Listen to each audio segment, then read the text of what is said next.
Meus amados irmãos e irmãs, vamos abrir as nossas Bíblias aqui em Lucas, capítulo 19. Quero ler o mesmo texto que nós lemos na reunião de domingo à noite e a partir daqui quero estudar com vocês. Vamos pedir ao Senhor para nos guiar essa noite na sua palavra. Vamos orar. Pai, em nome de Jesus, nós queremos apresentar essa reunião diante do Senhor, pedir que na Tua infinita misericórdia, graça, o Senhor venha nos ajudar, o Senhor venha nos conduzir com as Tuas próprias mãos. Pai amado, Pai querido, eu peço ao Senhor que nos ajude, peço ao Senhor que tenha misericórdia de nós. Peço que o Senhor, mais uma vez, possa voltar a Tua face para esse lugar. E queremos ser conduzidos por Ti, Senhor, em mais uma reunião. Em nome de Jesus, amém. Pois bem, meus irmãos, vamos ler os textos aqui que lemos no domingo à noite. E há um detalhe que decidi compartilhar com vocês hoje, fazendo uma configuração das últimas palavras, e que o Senhor possa nos guiar. Lucas capítulo 19, versículos 1 a 10. Entrando Jesus em Jericó, atravessava a cidade. Eis que um homem, Zaqueu, maioral dos publicanos e rico, procurava ver quem era Jesus, mas não podia, por causa da multidão e por ser ele de pequena estatura. Então, correndo adiante, subiu a um sicômoro, a fim de vê-lo, porque por ali havia de passar. Quando Jesus chegou àquele lugar, olhando para cima, disse: Zaqueu, desce depressa, pois me convém ficar hoje em tua casa. Ele desceu a toda pressa e o recebeu com alegria. Todos os que viram isto murmuravam, dizendo que ele se hospedara com um homem pecador. Entre mentes, Zaqueu se levantou e disse ao Senhor: Senhor, resolvo dar aos pobres metade dos meus bens, e se em alguma coisa tenho defraudado alguém, restituo 4 vezes mais. Então Jesus disse: hoje houve salvação nesta casa, pois que também este é filho de Abraão, porque o Filho do Homem veio buscar e salvar o perdido. Estes foram os textos, e quero apenas relembrar a todos vocês um pouco sobre esta palavra. Ela foi ministrada num cunho evangelístico, mas aqui há algo que nós precisamos ver, é sobre essas duas palavras que se encontram aqui no versículo 9 e também no 10, na frase, houve salvação nesta casa, e a outra, o Filho do Homem veio buscar e salvar o perdido. Então, salvação e salvar. Salvação no versículo 9, salvar no versículo 10. Porque vocês sabem muito bem que essa é uma história muito linda. E aqui tem algumas palavras que elas ampliam para nós toda essa história, mostrando a sua singularidade, mostrando o que realmente aconteceu ali. Jesus, ele ia passar pela última vez por Jericó. E havia um homem profundamente desesperado para vê-lo. É interessante que a ênfase da Bíblia era que Zaqueu queria ver Jesus. É como se ele visse Jesus, isso lhe bastava. E a Bíblia diz aqui no versículo 3 que ele procurava. Essa é uma palavra forte, é uma das palavras fortes destes textos. Porque esta palavra fala de um homem que ele buscava de maneira resignada, ele buscava com anelo, com ansiedade, ver quem era Jesus. Porque Zaqueu não o conhecia pessoalmente, talvez por informações, mas não por experiência. E nesse mesmo versículo 3 diz que ele tinha dois grandes obstáculos para ver quem era Jesus. O primeiro obstáculo era uma multidão que o impedia. O segundo obstáculo era porque ele era pequeno. Então, nós vemos uma questão de incapacidade. Um homem que tinha dois grandes problemas. Um estava ligado a ele mesmo. O outro estava ligado ao contexto da sua vida, àquele momento que ele estava passando, vivendo, que era aquela grande multidão. A multidão era um obstáculo. E também a sua pequenez física era outro obstáculo. Então ele tinha dois obstáculos, o que impedia que ele visse quem era Jesus. E no versículo 4 tem uma frase muito interessante, diz assim, correndo adiante. Então o que o Zaqueu percebeu? A multidão o impedia de ver Jesus. A sua pequenez, sua estatura o impedia de vê-lo. Então o que ele fez? Ele correu mais do que todos. Ele correu adiante da multidão. E sabendo que Jesus ia passar exatamente naquele lugar, o que ele fez? Ele subiu numa árvore. E quando ele subiu, ele teve a maior surpresa da sua vida. Jesus, quando ele passou naquele lugar onde Zaqueu estava, Jesus o viu. Essa foi a primeira surpresa do Zaqueu. É porque a Bíblia diz que ele procurava, está vendo aqui? Ver, no versículo 3. Ele procurava, ele anelava ver quem era Jesus. Mas a sua maior surpresa, a maior surpresa da vida deste homem, possivelmente, é que Jesus o viu. E acredito eu que quando Zaqueu subiu na árvore, ele deve ter ficado muito frustrado, porque havia uma grande multidão, não apenas entre ele e Jesus, é que Jesus ele foi envolvido por aquela multidão. Então agora, talvez aí o seu desespero aumentasse, porque fazer o que ele fez, conseguir aquele sicômoro, aquela árvore, subir nela e olhar para Jesus, irmãos, é uma sensação que eu tenho, é que ele já estava angustiado naquela árvore porque ele não ia conseguir ver quem era Jesus. É porque ele não iria saber quem era Jesus, porque ele nunca tinha visto Jesus. E possivelmente se o Senhor não mudasse aquela história, o Senhor Jesus iria atravessar Jericó e Zaqueu não iria vê-lo. Mas, para a grande surpresa dele, Jesus o viu. Mas essa surpresa não para aí.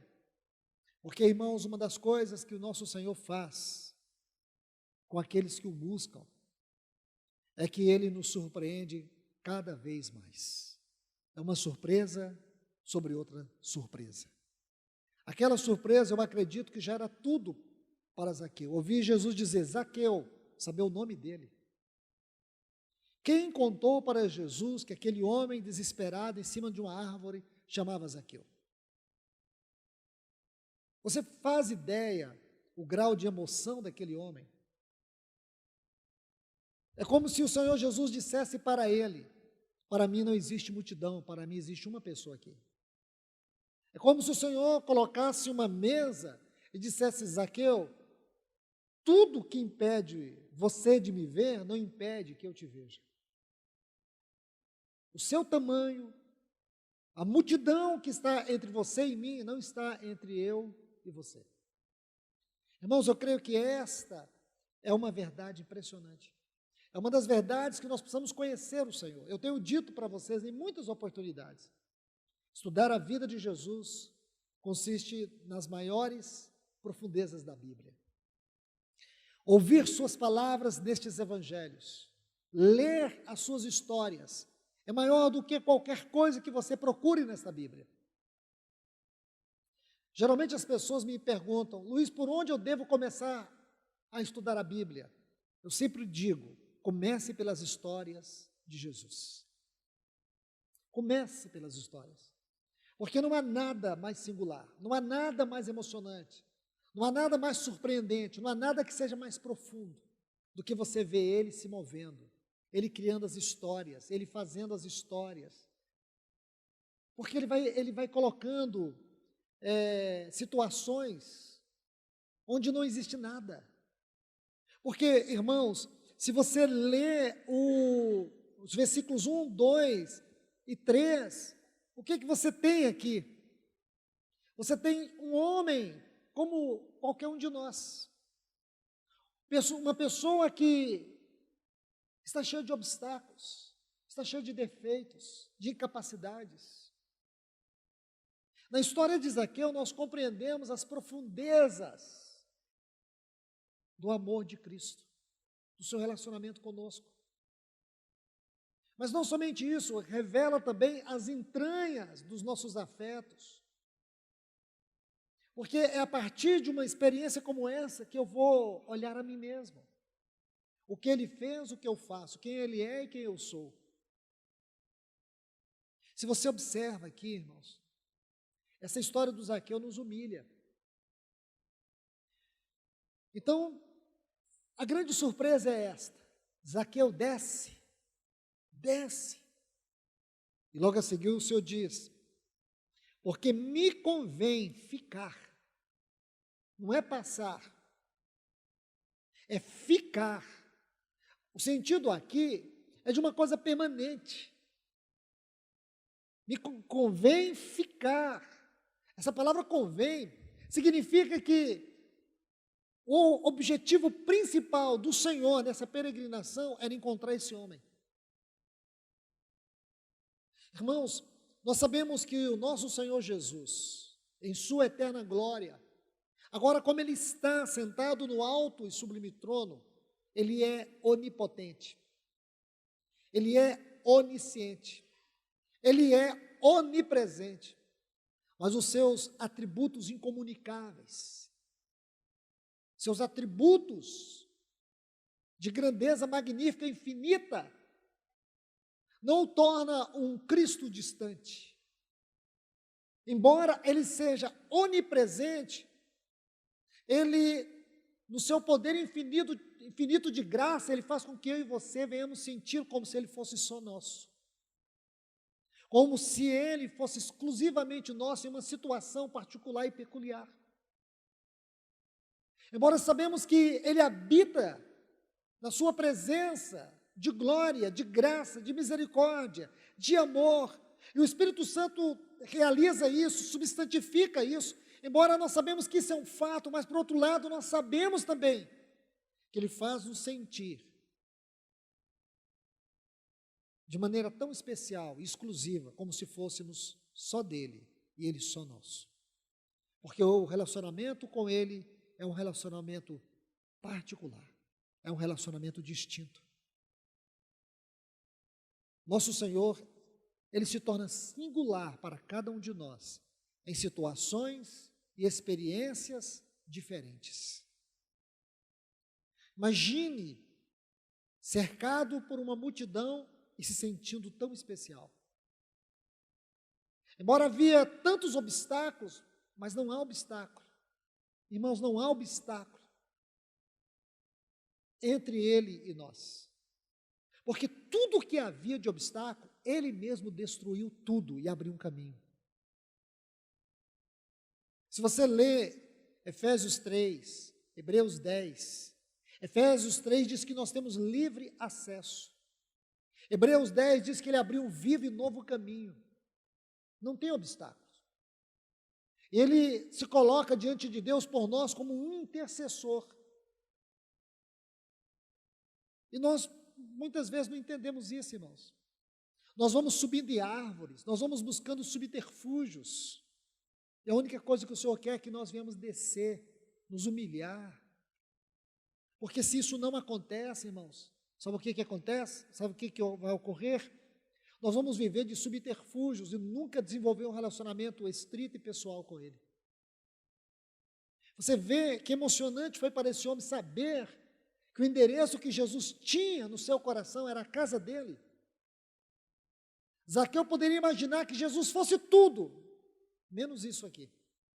Misericordioso, amoroso e especial. Meus irmãos e irmãs, o grande problema nosso não é culpa de Deus. O grande problema nosso somos nós mesmos. É porque nós ficamos subindo em sicômoros, em árvores, em subterfúgios, e esquecemos que o Senhor tem um interesse especial por nós. Nós passamos lutas e dificuldades que nós não conseguimos mensurar. Nós não conseguimos, irmãos, às vezes, suportar. E esquecemos que do nosso lado, à nossa frente, no trono de glória, há um Cristo, um sumo sacerdote, cheio de amor, persistente, que não desiste. O grande problema é a nossa incredulidade, que nós preferimos ficar em cima de árvores e não temos a humildade de descer, ouvir a sua voz. Vem, filho meu, vem, amada minha. E nós não vamos, irmãos. O lindo de Zaqueu é que ele desceu. E é curioso que quando ele desce, tem uma frase interessante que diz assim: entremente Zaqueu se levantou e disse ao Senhor. Possivelmente esse versículo 8 ele esteja ocorrendo dentro da casa de Zaqueu. Possivelmente aqui Jesus já esteja dentro da casa dele. Porque no versículo 7 diz que as pessoas, quando viram Jesus entrar na casa de Zaqueu, eles disseram assim, murmurando, que ele se hospedara com um homem pecador. O Zaqueu, ele era um homem excluído do seu contexto judaico. Sabe por quê, irmãos? Porque ele era um cobrador de impostos. Os judeus tinham completa aversão a esse tipo de gente. Porque, embora judeu, ele cobrava impostos para o governo romano. E a nação de Judá estava debaixo do governo romano. É como se Judá fosse um governo vassalo de Roma. Então, para um judeu, a atitude do Zaqueu era uma blasfêmia. Para eles, esse era o pior tipo de pecador, porque ele não era apenas um pecador consciente, ele era um traidor da sua nação, ele era um traidor da sua história. Para o judeu, esse tipo de gente como Zaqueu, era a pior espécie de pessoas que podiam existir. Então eu fico pensando que o Zaqueu, ele devia sofrer muito, porque ele era um judeu. Se ele pudesse sobreviver bem, só mesmo dentro do círculo social dos gentios daquela época, porque dentro do ambiente judaico ele não era aceito. Então eu fico imaginando a casa do Zaqueu, a família do Zaqueu, vivendo e sendo excluído no seu próprio país. E a Bíblia diz que ele era rico. Então ele era um homem que tinha uma grande posição social, mas ele não podia viver com os seus familiares, talvez. Ele era um homem muito vazio, ele era um homem muito triste, ele era um homem muito infeliz. Mas ele nutria no seu coração um desejo de ver Jesus. Agora, olha o que aconteceu, irmãos. Quando o Senhor está na sua casa, ele diz, eu resolvo dar aos pobres metade dos meus bens. A presença do Senhor começa a libertar aquele homem das compulsões que o escravizaram por toda a sua vida. Aí ele diz, se em alguma coisa eu tenho defraudado, eu tenho enganado alguém, eu quero restituir 4 vezes mais. Aí o Senhor Jesus profere a primeira palavra, e diz assim, então disse Jesus, hoje houve salvação nessa casa. Então essa é a frase. Aí por último, Lucas descreve assim: porque o Filho do Homem veio buscar e salvar o que havia perdido. Deixa eu te dizer algo. Essa palavra salvação, no versículo 9, é a palavra sotero, da onde vem a palavra soterologia, a doutrina da salvação. Aqui nós temos a salvação no sentido objetivo da palavra. Porém, quando você estuda o versículo 10, porque o Filho do Homem veio buscar e salvar o perdido, a palavra salvar aqui é uma outra palavra, que a tradução dela significa libertação. Uma coisa é salvação, outra coisa é libertação. Irmãos, essas duas coisas precisam existir na nossa vida. Porque muitas pessoas recebem a salvação, mas elas param na salvação, e parar na salvação, isso cria um coração religioso. O cristão que não cresce, não amadurece, não desenvolve a sua salvação, olha o que diz, Filipenses capítulo 3, desenvolvei a vossa salvação, com temor e tremor, porque é de Deus, tanto o querer como o realizar.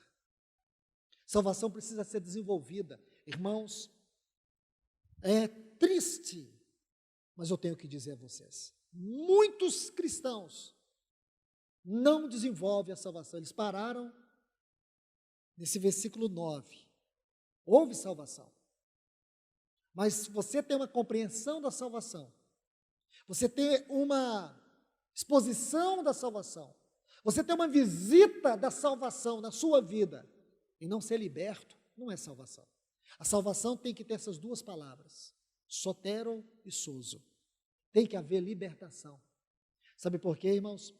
Porque só isso poderá nos libertar, nos desprender de todas as amarras, enganos do pecado. E é aqui que nós vamos ver algo interessante. A salvação, ela tem que mexer com a nossa vida, por dentro e por fora.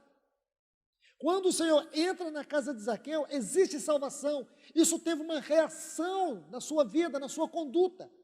Uma salvação que não requer mudança, transformação de caráter, não é salvação, é religião. E religião não é de Deus. Cristo não morreu na cruz para nos dar uma religião. Ele morreu na cruz para nos dar salvação, para nos dar libertação. A salvação aqui, a palavra salvação no versículo 9, tem a ver com os pecados. E a salvo no versículo 10 tem a ver com pecado, singular. Porque salvação é perdão de pecados. E salvo é libertação do pecado. Nós temos que ser salvos, perdoados, salvo, libertados. Tem que haver salvação para o perdão dos pecados, e eu tenho que ser salvo, liberto do pecado. Porque senão, irmãos, não é uma obra plena. Você nunca vai viver vida cristã plena. E falo para vocês, irmãos, que uma parte muito grande daqueles que se dizem salvos ainda não experimentaram libertação. E eu te pergunto, que tipo de salvação é esta que não existe libertação? Uma salvação que me faz seguir rituais. Aí eu quero te falar, tudo na igreja passa a ser ritual. Oração é ritual, louvor é ritual, a mesa do Senhor é ritual, frequentar as reuniões da igreja, tudo isso se torna ritual na sua vida. Algo sem vida, sem realidade. Diferentemente que para um salvo, tudo se torna realidade espiritual. Comer da mesa do Senhor é vida. Adorar a Deus é culto. Oração é comunhão. E sabe onde você vê isso? É que uma pessoa que compreendeu a salvação, entendeu a salvação, porém não experimenta a libertação dos seus pecados, essa pessoa, ela só se torna religiosa. Só se torna religiosa. Uma salvação que não tem progresso, uma salvação que não tem maturidade, uma salvação que não me leva a viver com responsabilidade, não é salvação, irmãos.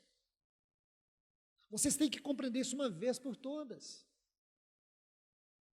Porque, se vocês se lembrarem bem, na quinta-feira, e aqui volta uma outra palavra, quero linkar com esta, fazer uma configuração dessas palavras, porque eu não me senti à vontade de avançar para um novo assunto, um novo tema, percebendo que nós somos tão lentos para progredir, para prosseguir.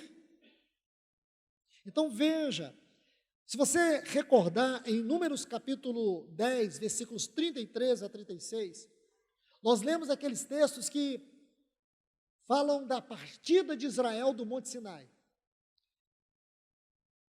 Você se lembra que Israel, naqueles 3 anos de peregrinação, quando eles chegaram no Sinai, estava ali fechando os 3 anos de peregrinação, eles ficaram 11 meses no Sinai, e quando eles estão saindo, algo muito lindo acontece. A primeira coisa é que a nuvem estava sobre eles. A segunda coisa é que havia 2 trombeteiros que anunciavam para eles o momento de partir, quando eles percebiam que a nuvem estava se movendo.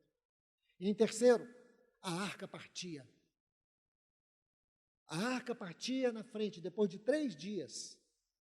O primeiro grupo partia, que era o estandarte de Ruben, partia levando os utensílios, os móveis, o tabernáculo, me perdoe. Vocês se lembram disso? Nós estudamos, está em Números, capítulo 9 e capítulo 10. Isso é vida cristã, isso é governo de Deus. Então, aqui nós temos a primeira bênção, era a nuvem. A segunda bênção era os trombeteiros. A terceira bênção era que a arca ia na frente, caminho de 3 dias. A arca, ela nos fala da pessoa e da obra do nosso Senhor. Por que caminho de 3 dias? Porque isso faz referência à morte e à ressurreição do nosso Senhor. A morte, a ressurreição do nosso Senhor. Porque é tudo isso que vai nos dizer. E quando Judá chegava, a arca já estava ali há 3 dias, havia preparado repouso. Irmãos, eu fico, confesso para vocês, muito tempo tentando meditar como eram esses movimentos de Deus.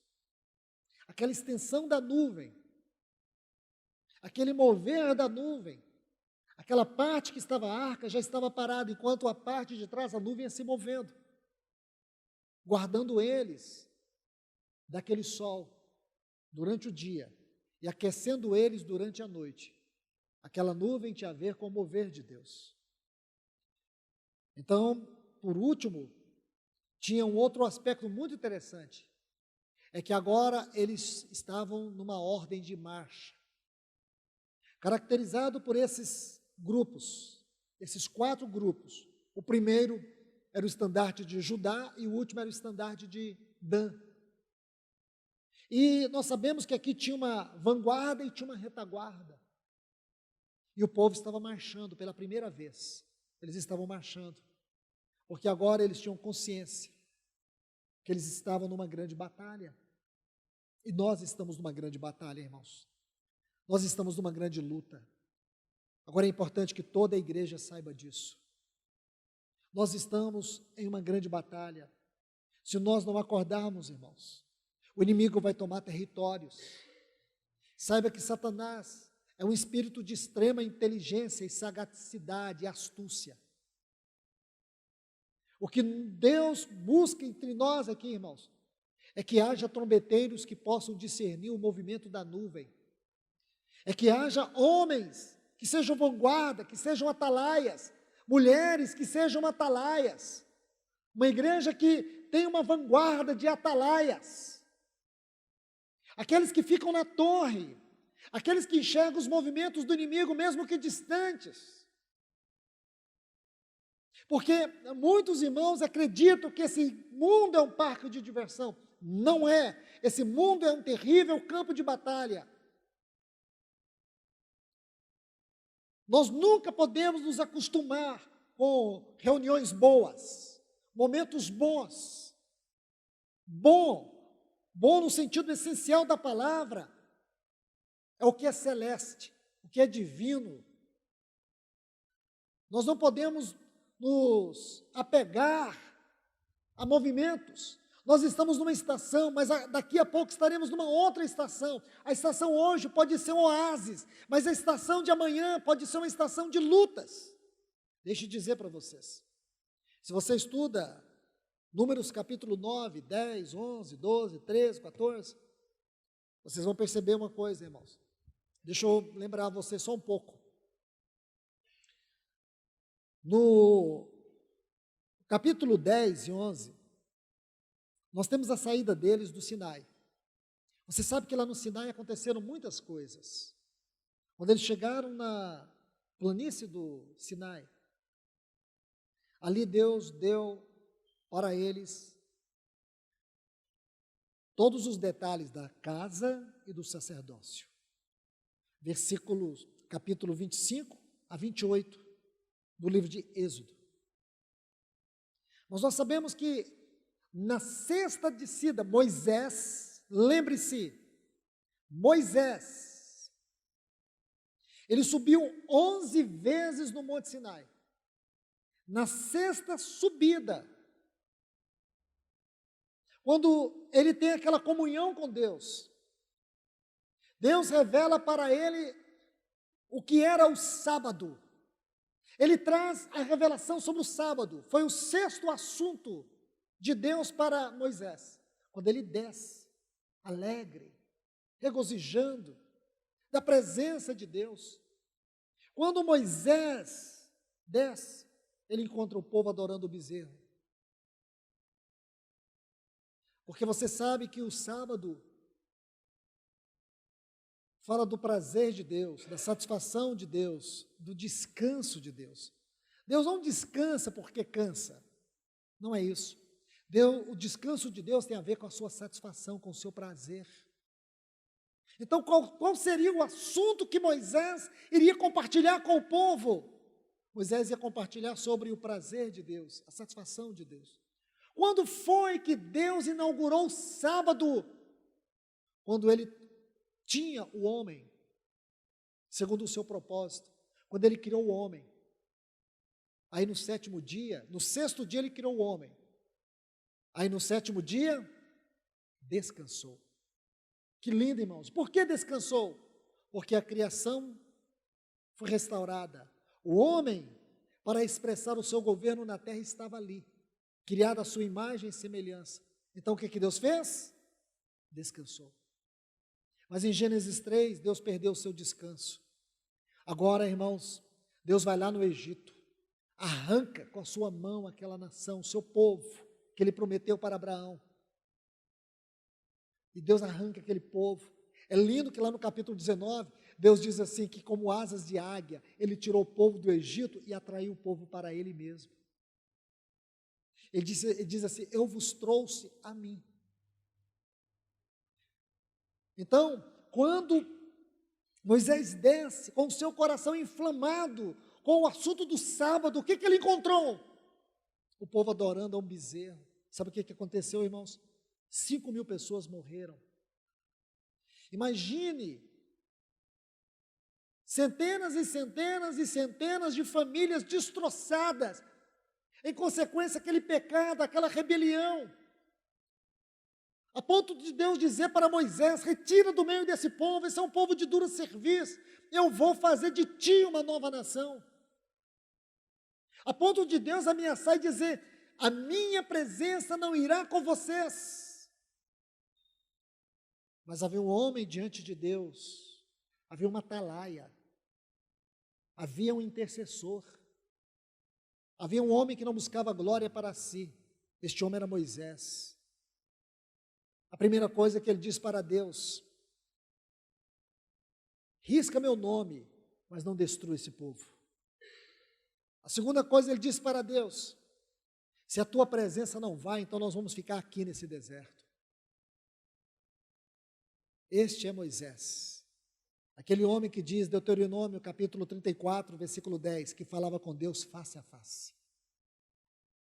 Aquele homem que buscava conhecer a glória de Deus, o caminho de Deus, o próprio Deus. Aquele homem que queria a presença de Deus, não Canaã. Irmãos, essas coisas são esmagadoras. Será que hoje, nos nossos dias, será que no meio do povo de Deus, Deus pode encontrar homens que não buscam nada para si? Pessoas que estão dispostas a perder a sua vida por causa do Senhor. Risca meu nome, Senhor, mas não destrua a tua igreja, não destrua este povo, não destrua a tua morada. Porque Moisés, ele recebeu a visão da casa de Deus, do sacerdócio, do serviço espiritual. Então, irmãos, aqui está esse cenário que aconteceu ali no Sinai. Mortes, tratamentos difíceis, duros, mas Deus estava ali porque havia um homem, que era como que uma lâmpada de Deus naquele lugar, no meio daquele povo. Então Deus prossegue. Deus continua com o seu povo, Deus não desiste. Irmãos, eu digo para vocês, uma das grandes carências nos nossos dias é que haja verdadeiramente pessoas altamente comprometidas com o Senhor. Pessoas que sejam totalmente comprometidas com aquilo que Deus está comprometido. Pessoas que tenham discernimento, que tenham experiência com Deus, não pessoas que vivem na sombra de outros. Nós não podemos continuar sendo uma igreja infantil, um povo infantil. Nós temos que crescer, nós temos que avançar. Senão, irmãos, a perca será toda nossa, toda nossa.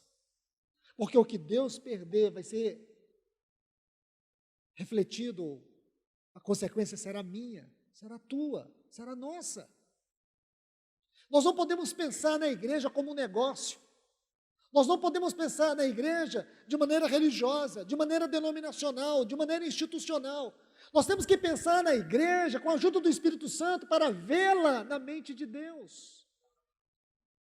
Nós temos que ver a igreja de acordo com a mente de Deus.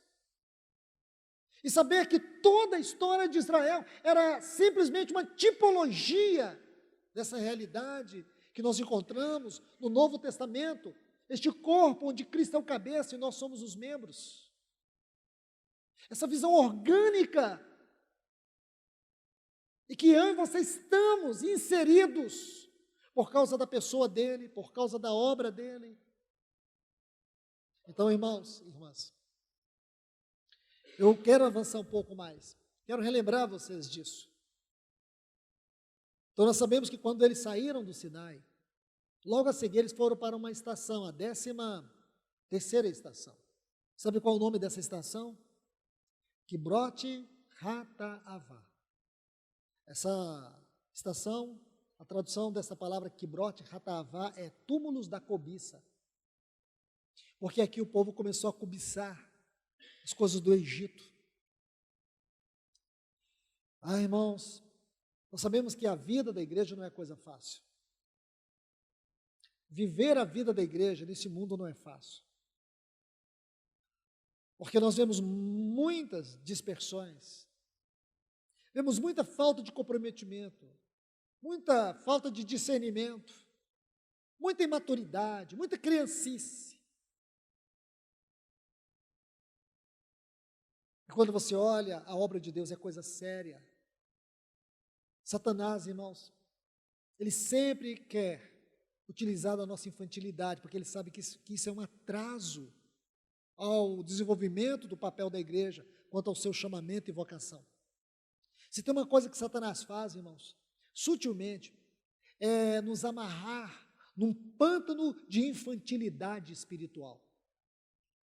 Aí você olha pessoas que passam ano após ano, não conseguem ter comunhão com Deus na palavra, não conseguem ter comunhão com Deus de maneira pessoal, não cresce, não amadurece, se torna mesquinho, avarento, mão fechada, coração fechado, mente fechada.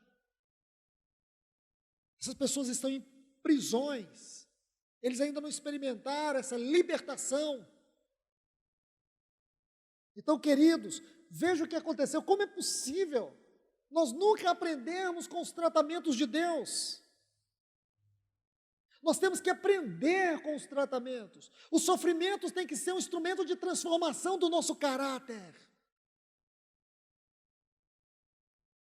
Nós não podemos nos tornar amargos, insensíveis. Nós temos que pedir ao Senhor, Senhor, sonde meu coração, penetra dentro de mim, vê quais são os caminhos maus, tortuosos, pervertidos, perniciosos, que residem no meu coração, guia-me pelo teu caminho. Senão, irmãos, olha o que acontece. Aí você vai vendo que aquela era uma nação que não queria crescer. Você sabe muito bem que toda aquela geração que saiu do Egito, exceto Josué e Calebe, nenhum deles entraram na terra de Canaã. E isso tem uma lição para nós: é perda do reino. É a perda do reino. Então, só uma nova geração que pode entrar em Canaã. Isso é tipológico, isso é didático. Só a nova geração que pode entrar em Canaã. A velha geração, irmãos, ficou para trás. E não é justamente isso que Paulo está falando aos Efésios no capítulo 4, que nós precisamos nos despojar do velho homem? Esse velho homem aqui, irmãos, em essência, fala de Adão. Mas esse velho homem também, além de Adão, nós temos que ver algumas características adâmicas, sutis, que nós podemos carregar como vestidura na nossa vida. Uma vida velha, adâmica, essa vestidura velha, é o que nós podemos ver aqui na experiência do Zaqueu. É nós compreender a salvação, é nós entendermos que somos pecadores, é ter toda essa compreensão soterológica, mas não ter uma experiência libertadora, transformadora. Porque quando eu falo de libertação, eu não estou excluindo, inevitavelmente eu estou falando de transformação, de avanços, de amadurecimento, de crescimento. Irmãos, como é triste a gente sempre cair quando somos provados. Na primeira prova, com toda essa beleza que nós vemos aqui no capítulo 10, com toda essa coisa linda que era, os trombeteiros, a nuvem se movendo, os trombeteiros tocando, a arca da frente, toda a ordem da marcha, tudo que você vai ver no capítulo 10 de Números. Aí você vê Moisés, quando eles partiam, Moisés cantava um cântico: levanta-te, Senhor. Quando Israel parava em uma estação, ele cantava um outro cântico: volta-te, Senhor, para os milhares e milhares de Israel. Quando Israel partia, levanta-te, Senhor, e seja subjugado todos os teus inimigos. Não era bonito isso, irmãos? Lindo. O cenário é lindo, irmãos. E a Bíblia ainda coloca detalhes impressionantes. Porque quando você lê, eu já mostrei isso, eu não vou lá reler de novo, mas você se lembra? Quando nós havíamos lido aqui, em Números capítulo 10, quando diz que a arca ia adiante, essa palavra adiante no hebraico é peniim, da onde vem a palavra peniel, face de Deus. Espiritualmente, quando a arca partia, a face de Deus estava ali à frente deles. Porque este é o nosso general, esta é a nossa bandeira, a face de Deus. A face de Deus. A face de Deus é Cristo. Por isso que ele foi à frente. Ele está diante de Deus, aquela face está lá, diante de Deus por nós. Você vê tudo isso lindo, maravilhoso, mas quando chegaram na primeira estação, após tudo isso, quando eles partiram, na primeira experiência de glória, o que aconteceu? Começaram a cobiçar as coisas do Egito. Novamente Deus trata com eles. Logo a seguir eles saíram de Quibrote Hatavá, foram para uma próxima estação. Qual o nome dessa estação? A 14ª estação, Hazerote. Sabe o que aconteceu em Hazerote? A Bíblia diz que Miriam, isso está em Números 13, Miriam se levantou contra a autoridade de Deus e Moisés, ela ficou leprosa na hora. O problema não foi só esse, irmãos. O problema é que o tratamento da lepra, no aspecto espiritual, tinha um tempo.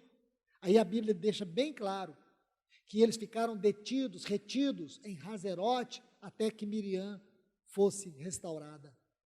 Porque pecados retardam o mover de Deus no meio do seu povo. Enquanto Miriam não foi tratada, a nuvem não se levantou. Então, meus irmãos, tudo isso é muito, muito sério. O nosso andar, o nosso peregrinar, a nossa vida, esta tão grande salvação que nós temos recebido, nós não podemos levar isso de maneira banal. Se nós não buscarmos diante do Senhor ajuda, para que nós possamos desempenhar, desenvolver esta salvação, essa jornada espiritual, nós vamos ficar capengando até o final da nossa vida.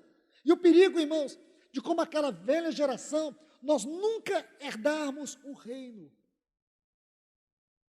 Eu espero que esse assunto seja muito claro para os irmãos, porque ele foi exaustivamente ensinado nesse lugar.